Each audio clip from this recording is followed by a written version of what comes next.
Hello everyone. आज का हमारा टॉपिक है डाइलेक्ट्रिक्स। ठीक है, देखो आपको पता होगा, आपने पहले पढ़ा होगा कंडक्टर और इंसुलेटर के बारे में।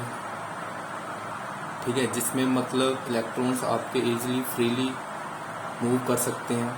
ठीक है, जहाँ फिर आप ऐसे बोल सकते हो इसमें करंट पास कर सकता है, उनको कंडक्टर बोल देते हैं। और दूसरी तरफ इंसुलेटर्स में आपके इलेक्ट्रॉन्स जो हैं वो फ्रीली मूव नहीं करते। ठीक है, उनमें करंट पास नहीं करते। तो डाइलेक्ट्रिक्स क्या है? देखो, डाइलेक्ट्रिक्स जो है, डाइलेक्ट्रिक्स आर इंसुलेटिंग मटेरियल्स। कहते हैं डाइलेक्ट्रिक जो है वो एक इंसुलेटिंग मटेरियल ही है, इंसुलेटर के जैसा ही एक मटेरियल है, विच ट्रांसमिट इलेक्ट्रिक इफेक्ट्स। देखो ये ध्यान से देखो, है ये इंसुलेटिंग मटेरियल बट ये इलेक्ट्रिक इफेक्ट्स को ट्रांसमिट करता है without actual conducting electricity. Actual में इसमें जो इलेक्ट्रिसिटी है वो कंडक्ट नहीं करती, लेकिन फिर भी ये इलेक्ट्रिक इफेक्ट जो है वो शो करता है। ठीक है, डाइलेक्ट्रिक एक ऐसे मटेरियल्स हैं जो कि इंसुलेटिंग मटेरियल्स हैं। इनमें इलेक्ट्रॉन्स जो हैं मूव नहीं करते, जैसे इलेक्ट्रॉन्स जो हैं कंडक्टर्स में मूव करते हैं तो कंडक्टिंग इलेक्ट्रिसिटी जो है प्रोड्यूस करते हैं, वैसे इसमें इलेक्ट्रॉन मूव नहीं करते। लेकिन ये एक ऐसा मटेरियल है बिना इलेक्ट्रॉन्स मूविंग के भी ये इलेक्ट्रिक इफेक्ट्स जो हैं वो प्रोवाइड करता है। ठीक है, डाइलेक्ट्रिक्स जो है हमारे जो काफ़ी ज़्यादा एप्लीकेशन है डाइलेक्ट्रिक मटेरियल की। सबसे ज़्यादा डाइलेक्ट्रिक मटेरियल जो है कैपेसिटर्स में यूज़ होता है। कैपेसिटर्स समझते हो ना, जो एनर्जी को स्टोर करते हैं उनमें यूज़ होता है। फिर माइक्रोवेव में यूज़ होता है। ठीक है, माइक्रोवेव्स में यूज़ होता है। ऐसे बहुत सारी चीज़ें हैं जिनमें आप डाइलेक्ट्रिक मटेरियल जो है यूज़ करते हैं। तो डाइलेक्ट्रिक मटेरियल कौन सा आ जाता है? जैसे आपका माइका, ग्लास, ये सभी जो हैं आपके डाइलेक्ट्रिक मटेरियल्स हैं। ठीक है, तो अब देखें डाइलेक्ट्रिक मटेरियल्स जो हैं इलेक्ट्रिक इफेक्ट कैसे ट्रांसमिट करते हैं, वो मैं आपको तब बताऊंगा जब आप किसी डाइलेक्ट्रिक मटेरियल को एक्सटर्नल इलेक्ट्रिक फील्ड में रखेंगे। ठीक है, तब आपको बताऊंगा कैसे इलेक्ट्रिक इफेक्ट्स को ट्रांसमिट होगा। लेकिन उससे पहले आपको इसको टाइप डिस्कस करनी चाहिए। डाइलेक्ट्रिक मटेरियल्स जो हैं दो टाइप्स के होते हैं। ठीक है, डाइलेक्ट्रिक मटेरियल जो हैं दो टाइप्स होते हैं। फर्स्ट टाइप्स है इसकी non polar dielectrics. Non polar dielectrics, देखो इसमें क्या है, the molecules in which centre of positive charge coincide with the centre of negative charge are called non polar molecules. ठीक है, या फिर नॉन पोलर आप डाइलेक्ट्रिक मटेरियल भी बोल सकते हो। Such molecules are symmetric in shape. जैसे फॉर एग्जांपल आपको पता है जो डाइलेक्ट्रिक मटेरियल है अब नंबर ऑफ एटम और मॉलिक्यूल से बना होगा। ठीक है, तो नंबर ऑफ एटम तो ऐसे हमने एक सिमेट्रिकल शेप का जो है मॉलिक्यूल्स ले लिया। इसमें आगे नंबर ऑफ एटम्स है, तो मान लो यहाँ पर जो पॉजिटिव चार्ज है और इसके अराउंड ऐसे सिमेट्रिकली नेगेटिव चार्ज है। ठीक है, अब देखो सिमेट्रिकली शेप है, तो सिमेट्रिकली शेप की वजह से और सेंटर ऑफ ग्रेविटी जो है जो बिल्कुल सेंटर में लगेगी मॉलिक्यूल्स के, ठीक है, यहाँ पर उसकी वजह से जो नेगेटिव चार्ज है एंड पॉजिटिव चार्ज का जो सेंटर है वो कोइंसाइड करेगा। ठीक है, नेगेटिव चार्ज का सेंटर भी यहाँ पर होगा और पॉजिटिव चार्ज का सेंटर भी यहाँ पर होगा, क्योंकि ये मॉलिक्यूल जो है सिमेट्रिक इन शेप है और सेंटर ऑफ ग्रेविटी जब लगती है किसी मॉलिक्यूल्स के ऊपर, सिमेट्रिक मॉलिक्यूल्स के ऊपर, तो उसका जो उसमें एटम है जैसे नेगेटिव और पॉजिटिव चार्ज जो हैं, ठीक है, एक एटम में नेगेटिव और पॉजिटिव, उनका जो सेंटर बन रहा है वो आपस में कोइंसाइड करता है।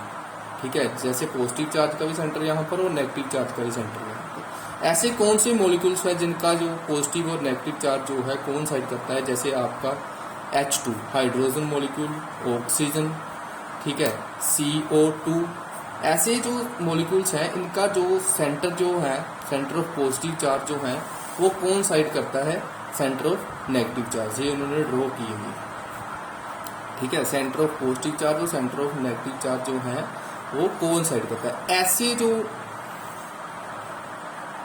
मॉलिक्यूल्स होंगे जिस भी मटेरियल्स में, उनको बोल देते हैं वो नॉन पोलर डाइलेक्ट्रिक्स, उनको बोल देते हैं वो नॉन पोलर डाइलेक्ट्रिक्स। ये ध्यान रखना, मॉलिक्यूल जो है सिमेट्रिक इन शेप है, ठीक है। जो मॉलिक्यूल्स की है सिमेट्रिक शेप है, पर्टिकुलर एक सिमेट्री में है मॉलिक्यूल्स।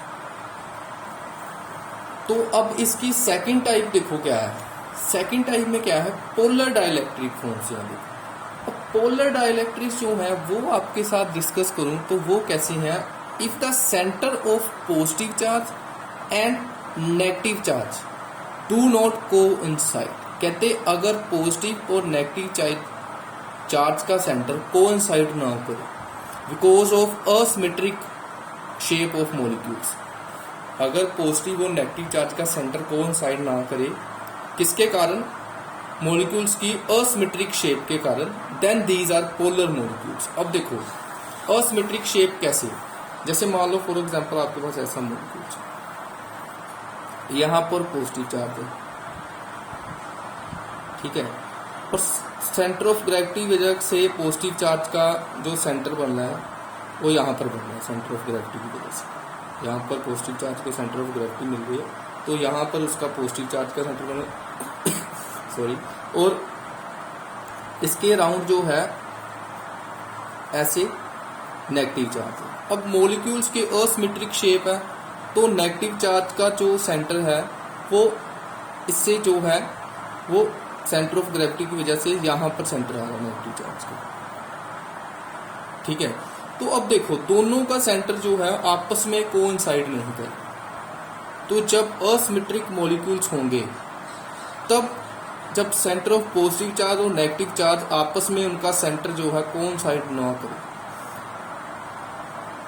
तब आप बोलोगे ऐसे मॉलिक्यूल्स से जो मटेरियल बनेंगे वो होंगे आपके पोलर डाइलेक्ट्रिक्स, ठीक है। फॉर एग्जांपल जैसे HCl, H2O, NH3, ये सभी जो हैं पोलर मॉलिक्यूल्स हैं, और इन मॉलिक्यूल्स को मिलाकर जो मटेरियल बनेगा आपका पोलर डाइलेक्ट्रिक्स बनेगा, ठीक है। और एक बात ध्यान रखना, जो पोलर डाइलेक्ट्रिक्स हैं वो एज ए डाइपोल वर्क कर सकते हैं। डाइपोल वर्क कैसे कर सकते हैं, जैसे पॉजिटिव चार्ज और नेगेटिव चार्ज सर्टन डिस्टेंस पर पड़े हैं तो एज ए डाइपोल आप मान सकते हो ना इसको, ठीक है। इलेक्ट्रिक डाइपोल बोलते हो ना, electric dipole pair of charges जो हैं सर्टन डिस्टेंस पर पड़े हों तो उनको आप जो हैं इलेक्ट्रिक डाइपोल बोलते हो। तो ऐसे जो मॉलिक्यूल्स हैं उनको आप डाइपोल भी बोल सकते हो। अब एक और इम्पोर्टेंट बात इसमें आप ध्यान रखना, वो क्या है कि जो आपके डाइलेक्ट्रिक्स हैं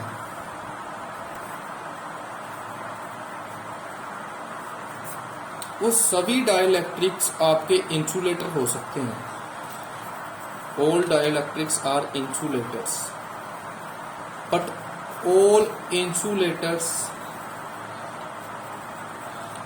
और not dielectrics.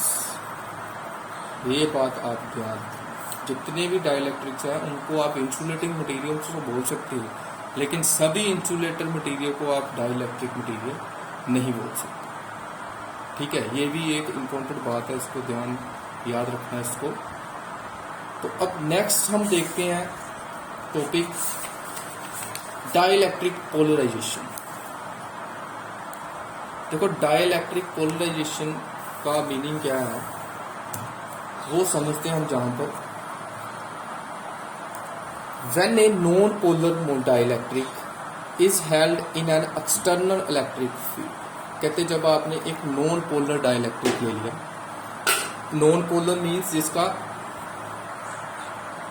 Centre of positive charge and negative charge जो है कोइंसाइड करते हो, उसको उस नॉन पोलर डाइलेक्ट्रिक को आपने एक्सटर्नल इलेक्ट्रिक फील्ड में रख दिया, comma the centre of positive charge means protons in each molecules is pulled in the direction of electric field and the center of negative charge electrons is pulled in the direction opposite to the electric field. अब देखो, जैसे कि मैंने आपको बताया non polar आपने ले लिए, नॉन पोलर जो है डाइलेक्ट्रिक उनमें नेगेटिव चार्ज और पॉजिटिव चार्ज ऐसे होगा, दोनों का सेंटर कोइंसाइड करेगा, ऐसे हम साथ साथ लिख सकते हैं। ठीक है, तो हमने एक जो है नॉन पोलर मॉलिक्यूल्स ले लिए, ठीक है, नॉन पोलर डाइलेक्ट्रिक्स ले लिया, ऐसे मैंने जो है उसमें पॉजिटिव और नेगेटिव चार्ज को मेंशन कर दिया। दोनों का सेंटर कोइंसाइड करेगा तो ये पास पास में होंगे।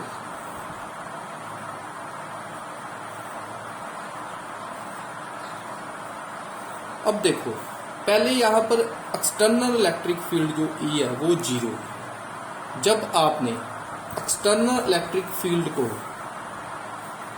अप्लाई कर दी यहाँ पर, मीन्स कि वो इलेक्ट्रिक फील्ड जो है नॉट इक्वल टू 0 ही, आपने इस डायरेक्शन में इलेक्ट्रिक फील्ड अप्लाई कर दी, तो आपको पता जब आपने इलेक्ट्रिक फील्ड अप्लाई कर दी तो जो पॉजिटिव चार्ज है वो डायरेक्शन अलाइन होगा टुवार्ड्स द इलेक्ट्रिक फील्ड, ऐसे। ठीक है, जो पॉजिटिव चार्ज है उसकी डायरेक्शन होगी इलेक्ट्रिक फील्ड की तरफ। आप बोलते हो ना इलेक्ट्रिक फील्ड की direction positive to negative charge होती है, तो ये इलेक्ट्रिक फील्ड की डायरेक्शन में आपका जो पॉजिटिव चार्ज है वो पुल्ड होगा, और जो नेगेटिव चार्ज है वो ऑपोजिट डायरेक्शन में पुल्ड होगा, मतलब जिस डायरेक्शन में इलेक्ट्रिक फील्ड है उससे ऑपोजिट डायरेक्शन में पुल्ड होगा, इस डायरेक्शन में, और पॉजिटिव चार्ज इस डायरेक्शन में पुल्ड होगा। ठीक है, तो ये ही हमने इस डायग्राम में भी आपको शो करके बताया कि ये आपका पहले आपने रेंडमली ऐसे ही अपनी नॉन पोलर डाइलेक्ट्रिक्स लिया, जब इलेक्ट्रिक फील्ड 0 थी तब ये ऐसे पड़ी, जब आपने इलेक्ट्रिक फील्ड अप्लाई कर दी तो जो पॉजिटिव चार्ज है वो इसकी तरफ पुल्ड हुआ इलेक्ट्रिक फील्ड की तरफ, और नेगेटिव चार्ज उसके ऑपोजिट पुल्ड हुआ। ठीक है, अब देखिए नेक्स्ट इसमें हुआ क्या, therefore the two centres of positive charge and negative charge in the molecules are separated. कहते जब आपने नॉन पोलर में इलेक्ट्रिक फील्ड अप्लाई कर दी तो जो नेगेटिव चार्ज और पॉजिटिव चार्ज का सेंटर है वो सेपरेट हो गया, मतलब उनमें दोनों में थोड़ा थोड़ा डिस्टेंस आ गया। देखो ये डिस्टेंस बन गया ना थोड़ा, पहले दोनों पास में थे, लेकिन जब आपने इलेक्ट्रिक फील्ड के अंदर रख दिया तो ये थोड़ा सा इनमें डिस्टेंस आ गया, इनके सेंटर्स में थोड़ा सा डिस्टेंस आ गया, ये सेपरेट हो गए। The molecules get distorted and is said to be polarise. तो इस टाइम पर आप बोलोगे कि मोलिक्यूल्स थोड़ा है वो डिस्टोर्ट हो गया, थोड़ा सा वो अपनी शेप से अलग हो गया, और उसको आप पोलराइज्ड मॉलिक्यूल बोलोगे उस टाइम। ठीक है, ऐसा ही अगर आप पोलर डाइलेक्ट्रिक्स में करते हो, देखो पोलर डाइलेक्ट्रिक्स में अगर आप करते हो तो उसमें क्या होगा, when no external field is applied to dielectric with polar molecules, then the different permanent dipoles are oriented normally due to thermal agitation, so the total dipole moment is 0। देखो अब आपने पोलर मॉलिक्यूल्स ले लिया, तो polar molecules में आपको पता है जो नेगेटिव और पॉजिटिव चार्ज का सेंटर है वो कोइंसाइड नहीं करते, तो ऐसे कहते हैं जो सभी पॉजिटिव और नेगेटिव चार्ज हैं वो ऐसे रैंडमली पड़े हुए हैं, जो आपको एक डाइपोल कंसीडर कर देते हैं। ठीक है, डाइपोल ऐसे कहते हैं रैंडमली पड़े हैं जब इलेक्ट्रिक फील्ड आपकी 0 है। तो जब आपने इलेक्ट्रिक फील्ड अप्लाई कर दी, when an external electric field is applied, the individual dipole moment tends to align with the field। कहते तब जब आपने इलेक्ट्रिक फील्ड नहीं अप्लाई की तब इसकी नेट जो डाइपोल मूवमेंट थी स्मॉल p वो 0 थी। डाइपोल मूवमेंट एक दूसरे का इफेक्ट जो कैंसिल आउट कर दी, क्योंकि ये रैंडमली इधर उधर थे डाइपोल। तो जब आपने एक्सटर्नल इलेक्ट्रिक फील्ड में इसको रखा तब जो है डाइपोल मूवमेंट ने है डायरेक्शन अपनी शो करी विद द फील्ड की तरफ। When summed over all the molecules there appears some net dipole moment। कहते जब आपने पोलर मॉलिक्यूल्स को इलेक्ट्रिक फील्ड में रख दिया तब देखो ये पर्टिकुलर डायरेक्शन में एक अलाइन होगी, इनकी जो डाइपोल मूवमेंट है वो आगे आपकी नेगेटिव से पॉजिटिव चार्ज की तरफ, नेगेटिव से पॉजिटिव चार्ज की तरफ इनकी डाइपोल मूवमेंट आ गई। आप डाइपोल मूवमेंट की डायरेक्शन बोलते हो ना, नेगेटिव से पॉजिटिव चार्ज। तो जब आपने पोलर मॉलिक्यूल्स को एक्सटर्नल इलेक्ट्रिक फील्ड में रख दिया तो इसका जो डाइपोल मूवमेंट है वो अलाइन हो जाएगा फील्ड की डायरेक्शन में, ठीक है। जब इलेक्ट्रिक फील्ड नहीं थी तब डाइपोल मूवमेंट नेट तो था वो 0 था। जब आपने इलेक्ट्रिक फील्ड में रख दिया तो ये अलाइन होगी dipole movement with the field. तो तब ये नेट डाइपोल मूवमेंट जो है in the direction of external field that is dielectric polarise. जब ये नेट डाइपोल मूवमेंट आपको देगा पोलर मॉलिक्यूल्स एक्सटर्नल फील्ड में, तब आप बोल दोगे कि डाइलेक्ट्रिक जो है आपका पोलराइज्ड हो गया, डाइलेक्ट्रिक जो है पोलराइज्ड हो गया, ठीक है। पहले में था नॉन पोलर में था, दोनों चार्जेस जो है सेपरेट हो जाते हैं, मीन्स वो नॉन पोलर मॉलिक्यूल्स बन जाता है। तो सेकंड में जो नॉन पोलर था वो डाइपोल मूवमेंट शो करने लगता था। तो दोनों का मतलब यही है कि डाइलेक्ट्रिक जो है पोलराइज हो गया। ऐसे अलग अलग टाइप्स में हमने रखकर देखा कैसे पोलराइज होता है। तो लास्ट में क्या कंक्लूड निकला, दस इन आइदर केस, कहते दोनों में से किसी केस में वेदर पोलर और non polar dielectric develop a net dipole movement. कहते दोनों में से किसी केस में जब पोलर और नॉन पोलर डाइलेक्ट्रिक्स एक नेट डाइपोल मूवमेंट जो है वो डेवलप करते हैं in the presence of external field. और एक्सटर्नल फील्ड की प्रेजेंस में वो नेट डाइपोल मूवमेंट जब शो करे नॉन पोलर या पोलर मॉलिक्यूल्स या पोलर डाइलेक्ट्रिक्स बोल सकते हो आप, the dipole movement per unit volume, उसकी जो dipole movement per unit volume होगी उसको आप बोलोगे पोलराइजेशन। उसकी जो dipole movement per unit volume जो होगी उसको आप बोलोगे पोलराइजेशन, डाइलेक्ट्रिक पोलराइजेशन। एंड इसको आप कैपिटल P के साथ डिनोट करेंगे पोलराइजेशन को।